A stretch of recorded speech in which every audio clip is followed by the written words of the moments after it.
एक तरफ पूरी दुनिया में ईरान, इजराइल और अमेरिका की जंग छिड़ी है, तो वहीं दूसरी तरफ भारत के बिहार में कुर्सी की जंग तेज हो गई है। जी हाँ, बिहार में इन दिनों सीएम की कुर्सी के लिए बड़ी राजनीतिक हलचल मची हुई है।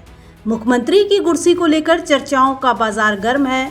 राज्य की सियासत में बड़े बदलाव होने वाले हैं और पटना से लेकर दिल्ली तक कई तरह के कयास लगाए जा रहे हैं और आने वाले समय में बिहार की कमान आखिर किसके हाथ में होगी, ये सवाल उठ रहे हैं। दरअसल बिहार के मुख्यमंत्री नीतीश कुमार ने जैसे ही राज्यसभा के नामांकन दाखिल किया और दिल्ली जाने की का प्लान बना लिया, उसके बाद से ही राजनीतिक गलियारों में ये चर्चा शुरू हो गई कि राज्य में अब अगला मुख्यमंत्री जो होगा वो कौन होगा। अगर मुख्यमंत्री की कुर्सी यानी कि मुख्यमंत्री की कुर्सी जो खाली होगी तो उस पर जो बैठेगा वो चेहरा कौन होगा। जेडीयू नेताओं की तो डिमांड है कि नीतीश कुमार के बेटे निशांत को ही सीएम बनाया जाए।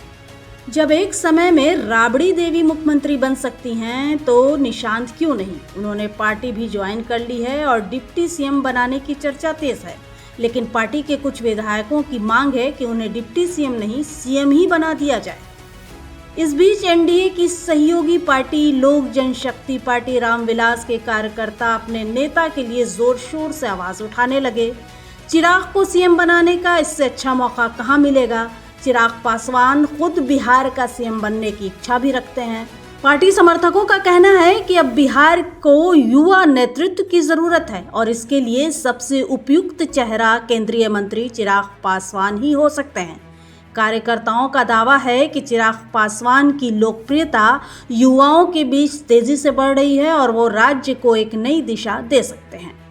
राजधानी पटना के कई प्रमुख सड़कों पर हाल ही में एक पोस्टर भी लगाया गया, जिसमें एक नारा लिखा हुआ दिखाई दिया कि न दंगा हो न फसाद हो, बिहार का मुख्यमंत्री सिर्फ चिराग हो। चिराग पासवान इससे पहले भी अपने नारे बिहार फर्स्ट, बिहारी फर्स्ट के कारण काफी चर्चा में रह चुके हैं। उनके समर्थकों का कहना है कि अगर उन्हें राज्य की जिम्मेदारी मिलती है तो वो विकास और रोजगार जैसे मुद्दे को प्राथमिकता देंगे। हालांकि फिलहाल ये मांग पार्टी कार्यकर्ताओं और समर्थकों की तरफ से उठाई जा रही, हालांकि इस पर अंतिम फैसला एनडीए का शीर्ष नेतृत्व ही लेगा।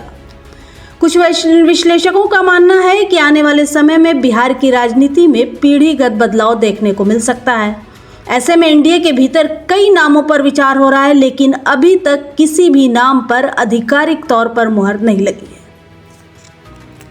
फिलहाल बिहार की राजनीति में जो माहौल बन रहा है वो काफी दिलचस्प है। एक तरफ चिराग पासवान को मुख्यमंत्री बनाने की मांग तेज हो रही है, तो दूसरी तरफ जेडीयू के अंदर भी नए समीकरण बनने की चर्चा है। ऐसे में आने वाले दिनों में बिहार की सियासत में बड़े बदलाव देखने को मिल सकते हैं। अब सबकी नजर एनडीए के शीर्ष नेतृत्व के फैसले पर टिकी हुई है। राजनीतिक हलकों में ये भी कहा जा रहा है कि अगर परिस्थितियां बनती हैं तो जल्द ही बिहार के नए मुख्यमंत्री को लेकर कोई बड़ा ऐलान भी सामने आ सकता है। कहा जा रहा है कि अप्रैल के पहले हफ्ते में बिहार की सत्ता में बड़ा बदलाव हो जाएगा।